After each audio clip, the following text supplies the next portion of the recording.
ఈ ఏడాది రైతులకు బ్యాంకర్స్ 22.67% పంట రుణాలు మాత్రమే ఇచ్చారని అన్నారు కేంద్ర సహాయ మంత్రి పెమ్మసాని చంద్రశేఖర్.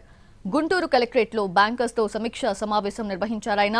అర్హత కలిగిన కౌలు రైతులకు కూడా రుణాలు అందలేదన్నారు. పేదల కోసం కేంద్ర ప్రభుత్వం ఎన్నో పథకాలు తీసుకొచ్చిందన్నారు. లోన్లు రికవరీ కాకపోవడంతో రుణాలు ఇవ్వటం లేదని బ్యాంకర్స్ చెప్తున్నారన్నారు. ప్రజలు తీసుకున్న రుణాలు సక్రమంగా చెల్లిస్తే బ్యాంకులు పేదలకు రుణాలు ఇస్తారన్నారు. అవకాశం ఉన్నంత వరకు రైతులకు రుణాలు ఇవ్వాలని బ్యాంకర్స్ కి సూచించారు పెమ్మసాని. దాదాపుగా 20 ఏరియాలో ఫస్ట్ క్వార్టర్లో ఓన్లీ 22.67% ఇవ్వగలిగారు. వీళ్ళు ఎందుకు ఇవ్వలేకపోతున్నారు? ఎడ్యుకేషన్ లోన్స్ వస్తే కొన్ని బ్యాంక్స్లో అయితే 8.2% ఉంది. ఇట్లా డిఫరెంట్ ప్రాబ్లమ్స్ ఉన్నాయి మనకి.